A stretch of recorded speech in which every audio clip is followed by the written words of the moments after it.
भूमिष्ठ प्रणाम। बरेण्य आज भव्य दिव्य सत्संग समावेश सर्वोपरि टिटिलागढ़ सत्संग विहार वार्षिक उत्सव तथा परम प्रेममय श्री श्री ठाकुर अनुकूल चंद्रंकर 138तम आविर्भाव महामहोत्सव सम्मानस्पद पुरोधा जोशीदा एठारे उपस्थित समस्त ऋतिक अधर्य जाजक कर्मी मंडली गुरुभातृ मंडली सुधी सज्जन मंडली स्नेहमयी माँ माने समस्त को मोर आंतरिक श्रद्धा प्रीति जय गुरु और यथायोग्य प्रणाम।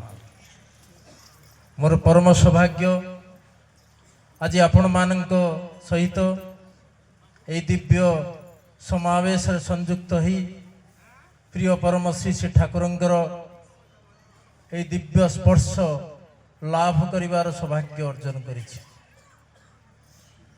मो पूर्वर सुंदर भावरे भाई श्री श्री ठाकुरंकर भावादर्शर गोटे झलक प्रदान करिसंती। सेई केते गुड़िए कथा भितरे श्री श्री ठाकुरंकर भावादर्शर मौलिकता रही जाइछि। भजन करिबा जाजन करिबा भाषण दबा उपदेश देवा ये सब बहुत सहज साध्य व्यापार। जीवन को गोटे उदाहरण सृष्टि करिबा जीवन रे सेटा कष्ट साध्य व्यापार। परम पूज्यपाद श्री श्री आचार्य देव यही उदाहरण व्यक्तित्व संख्या वृद्धि पाई वर्तमान प्रयासशील यही गोटे गोटे मनीष उदाहरण जो मनीष ठाकुर को जीवन में ग्रहण करी ठाकुरंकर भावादर्श चली आचार्य केन्द्रिकता भितर प्राण प्राचुर्य भरपूर है सुखरे अच्छी शांति अच्छी आनंद अच्छी ता स्त्री कौच एभली स्वामी के पाई मु धन्य स्वामी कौच एभली स्त्री के पाई मु धन्य पुओ कौच मोर ये बापा जन्म जन्म मिलतु बापा कौच ये पुओ मो जन्म जन्म मिलतु ये गोटे उदाहरण परिवार श्री श्री ठाकुर चाहिए जो श्री श्री ठाकुरंकर आगमन आ ये उदाहरण सृष्टि करवा हूँ सत्संगर मूल लक्ष्य। परम प्रेममय श्री श्री ठाकुर बसी था विभिन्न प्रसंग दे आलोचना समय रे हठात ननिता को कहले पाखे गोटे जगार सत्संग होउछि तुमे से सत्संग को जाओ। ननिता श्री श्री ठाकुरंकर इच्छा क्रमे सत्संग को गले किंतु मन तांकर थिला ठाकुरंक पाखे बसी जिबा पई।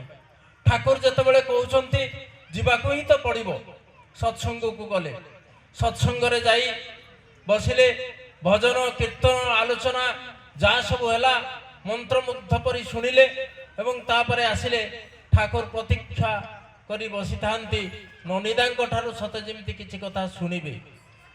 पूज्य ननिदा जेतेबेले आसिले ठाकुर सविस्तारे सत्संग रे कोन कोन सब हैला कहिले कहले खूब सुंदर भजन कीर्तन आउ जाजन उन्मादना भितर लोक सब हजि गले मजि गले हाथ ताली देले इत्यादि इत्यादि कथा कहले। ठाकुर किछि समय हसिले किंतु सब समय पाई तांकर ई हर्षोत्फुल्ल बदनटा रहिला नहीं। उदास बदन रे श्री ठाकुर मनर कथा कहले ननिदा को देख ननी तुमे माने सत्संग को जाओ भजन कीर्तन करो आलोचना रे मुग्ध हो जाओ। आलोचक मध्य बहुत ऊर्जी आलोचना करे ये सब कथा प्रायतः ही हुए आ तुम मैंने से भाव विहल हो जाओ। आ घर भीतर को जिते बड़े आस पादर चप्पलटा जमी घर द्वार मुहर रखी दियो से कथा गुड़ाक घर को जाए ना से कथा गुड़ाक बाहर ही रही जाए। तुमर स्वामी स्त्री जीवन भितर मोर कथा चले ना तुमर बापा पुअर जीवन भितर मोर कथा चले ना तुमर परिवार परिवेश भितर मोर कथा चले ना तोर वृत्तिगत जीवन मोर कथा चले ना तू मोर कथा को खाली एमती बिक्री करिवार व्यस्त होइके चालू ता भीतर दे तुम जीवन को स्पर्श करे ना आ सेटा ही मोर दुख सेटा ही मोर अफसोस। जो दुख जो अवसोस जो जंत्रणा परम प्रेममय श्री श्री ठाकुरंकर ताको वर्णना करा जाई पारे ना। दिव्य लीला जते जते पाखे आस्था समापन होबा पई ସେ ଠାକୁରଙ୍କର ଆଙ୍ଗ୍ଜାଇଟି ସେତେ ସେତେ ବଢି ଯାଉଥାଏ। ଠାକୁରଙ୍କର ସେ ଯନ୍ତ୍ରଣାଦାୟକ ଅବସ୍ଥାକୁ ଯିଏ ଦେଖିଛନ୍ତି, ଯେଉଁମାନେ ଲେଖିଛନ୍ତି ବି ମଧ୍ୟ ତାଙ୍କର ଜୀବନୀ ଲେଖକମାନେ ସେ ଠାକୁରଙ୍କର ସେ ସମୟର ଅବସ୍ଥାକୁ ସମସ୍ତେ ଅନୁଭବ କରିଛନ୍ତି। ଠାକୁର ମନର ମଣିଷ ଗୋଟେ ପାଇନାହାନ୍ତି। ଏ ମନର ମଣିଷ ଖୋଜିବାକୁ ଯାଇ ଠାକୁର ଆଶ୍ୱସ୍ତ କୋଉଠି ହେଇପାରିନାହାନ୍ତି। ସବୁଠି ଦେଖିଛନ୍ତି। କେଷ୍ଟଦାଙ୍କ ଭଳି ବିଶିଷ୍ଟ ବ୍ୟକ୍ତିଙ୍କୁ ମଧ୍ୟ କହୁଛନ୍ତି, ରୀତିକାଚାର୍ଯ୍ୟଙ୍କୁ କହୁଛନ୍ତି, କମଳର ଲୋମ ଯଦି ବାଛିବାକୁ ଯାଏ କେଷ୍ଟଦା ତମେ ମଧ୍ୟ ବାଦ ପଡ଼ିବ ନାହିଁ। ଦୁଇ ଜଣ ମଣିଷ ସେ ଠାକୁର ଯାହାଙ୍କ ପାଖରେ ଆଶ୍ୱସ୍ତ ଥିଲେ ଆଉ ଯେଉଁମାନଙ୍କୁ ପାଇ ସେ ଠାକୁର ଖୁସି ଥିଲେ, ସେଇ ଦୁଇ ଜଣଙ୍କ ବ୍ୟକ୍ତିଙ୍କ ଛଡ଼ା ମଣିଷ ଛଡ଼ା ସେ ଠାକୁର ଆଉ କୋଉଠି ହିଁ ଆଶ୍ୱସ୍ତି ନଥିଲା। ସେଭଳି ମନ ଲାଖେ ମଣିଷ ସେ ଠାକୁରଙ୍କ ଜୀବନରେ କେହି ନଥିଲେ।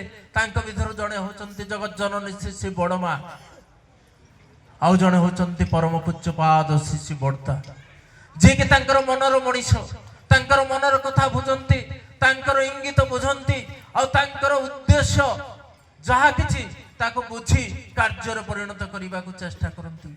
ଶ୍ରୀ ଠାକୁରଙ୍କର ଏଇଟି ମର୍ମାନ୍ତିକ ବେଦନା ଥିଲା। ସେ ବେଦନାକୁ ବ୍ୟକ୍ତ କରାଯାଇପାରେ ନା। ମଣିଷଟାକୁ ଦେଖିଲେ ସେ ମଣିଷ ଯେତେ ଦିନ ପର୍ଯ୍ୟନ୍ତ ହସି ନାହିଁ, ଖୁସି ହେଇନାହିଁ, ଆନନ୍ଦରେ ରହିନାହିଁ, ସେତେ ଦିନ ପର୍ଯ୍ୟନ୍ତ ଠାକୁର ବି ଖୁସି ହୋଇପାରନ୍ତି ନାହିଁ, ଆନନ୍ଦରେ ରହିପାରନ୍ତି ନାହିଁ। ପ୍ରତିଟି ସତ୍ତା ସହିତ ତାଙ୍କର ଯେ ସମ୍ପୃକ୍ତି, ସତ୍ତାରେ ସତ୍ତାୟିତ, ସବୁ ସତ୍ତା ଭିତରେ ନିଜର ଅସ୍ତିତ୍ୱ, ନିଜର ବିଦ୍ୟମାନତାକୁ ସେ ଅନୁଭବ କରନ୍ତି, ଉପଲବ୍ଧି କରନ୍ତି। ସେଇଥିପାଇଁ ତ ସେ ପୁରୁଷୋତ୍ତମ, ଚିତ୍ରପ୍ରେଣ ପରିବ୍ୟାପ୍ତ, ସବୁଠି ସତ୍ତା ଭିତରେ ଅଣୁ ପରମାଣୁ ଭିତରେ ନିଜର ବିଦ୍ୟମାନତାକୁ ଯିଏ ଅନୁଭବ କରନ୍ତି, ସେଇ ତ ପୁରୁଷୋତ୍ତମ। ଶ୍ରୀ ଠାକୁରଙ୍କ ପାଖକୁ ଯେତେବେଳେ ମଣିଷ ଆସେ, ପାବନାର ଷ୍ଟିମର ଘାଟି କୂଳରେ ଠାକୁର ପଦ୍ମା ନଦୀ ପାଖରେ ବସନ୍ତି, ଷ୍ଟିମରରୁ ଲୋକ ଆସନ୍ତି, ଏମିତି ଯିବା ଆସିବା ସବୁଦିନ ଚାଲେ। এই ଯିବା ଆସିବା କରୁଥିବା ମଣିଷ ଗୁଡାକୁ ଦେଖି ଠାକୁରଙ୍କର ଆନନ୍ଦ କହିଲେ ନ ସରେ। ଷ୍ଟିମରରେ ଯେତେବେଳେ ଲୋକ ବୁହା ହେଇକି ଆସନ୍ତି, ଠାକୁର ଭାବନ୍ତି ଏସବୁ ମଣିଷ ଗୁଡା ବୋଧେ ମୋ ପାଖକୁ ଆସନ୍ତି। ଠାକୁର ଆନନ୍ଦ ଆତିଶଯ୍ୟରେ ଅନେଇକି ରହିଥାନ୍ତି, ସେ ମଣିଷ ଗୁଡାକୁ ଦେଖନ୍ତି। ଆଉ ଯଦି ସେ ମଣିଷ ଗୁଡାକ ତାଙ୍କ ପାଖକୁ ନ ଆସି ଅନ୍ୟ ଆଡେ ଚାଲି ଯାଆନ୍ତି, ଠାକୁରଙ୍କର ସେଦିନ ବେଦନା, ଠାକୁରଙ୍କର ସେଦିନ ଦୁଃଖ, ଶ୍ରୀ ଠାକୁରଙ୍କର ସବୁ ଯନ୍ତ୍ରଣା ତାକୁ ଭାଷାରେ ବର୍ଣ୍ଣନା କରାଯାଇପାରେ ନା। ଠାକୁର ସେଦିନ ଉଦାସ କଣ୍ଠରେ କହନ୍ତି, ଆରେ ନଫ୍ରା, ଆଜି আমার ଭାଗ୍ୟ, ମୋର ଜୀବନରେ ମୋ ଭାଗ୍ୟରେ ଗୋଟାଏ ମଣିଷ ଜୁଟିଲା ନାହିଁ। এই ହଉଛି ଠାକୁରଙ୍କର ଅଭିବ୍ୟକ୍ତି। ଆଉ ଠାକୁରଙ୍କ ପାଖକୁ ଯଦି କେହି ଜଣେ ମଣିଷ ଆସିଛି, ସେ ମଣିଷ ଯାହା ବି କହୁନା କାହିଁକି ଠାକୁର ସବୁ ପାଇଁ ପ୍ରସ୍ତୁତ ହୁଅନ୍ତି। ସେ ଦୁଃଖର କଥା କହୁ, ତାର ଜୀବନର ଯନ୍ତ୍ରଣାର କଥା କହୁ, ତାର ଜୀବନର ସାଫଲ୍ୟର କଥା କହୁ, ତା ଜୀବନର ଯାହା ଯାହା ସବୁ ଅସୁବିଧା ଅଛି ସେ ସବୁ କଥା କହୁ, ଶ୍ରୀ ଠାକୁର ସବୁ କଥାକୁ ଶୁଣନ୍ତି। କେହି ଯଦି ମଣିଷ ଆସି ତା ଜୀବନର ସଫଳତାର କଥା କହିଛି, ତାର ଆନନ୍ଦ ଆତିଶଯ୍ୟ ମୁହୂର୍ତ୍ତର ଗୋଟି ଗୋଟି ଘଟଣାକୁ ବର୍ଣ୍ଣନା କରିଛି, ଠାକୁର ମଧ୍ୟ ସେ କଥାକୁ ଶୁଣନ୍ତି। କେହି ଯଦି ଦୁଃଖ ଯନ୍ତ୍ରଣାର କଥା କହେ, ସମ୍ପୃକ୍ତ ଲୋକଟା ଯୋଉ ଏକ୍ସଟେଣ୍ଟକୁ ଯାଇ ଦୁଃଖ ଯନ୍ତ୍ରଣା ଭୋଗ ନ କରିପାରେ, ତାଠାରୁ କୋଟି ଗୁଣରେ ଦୁଃଖ ଯନ୍ତ୍ରଣା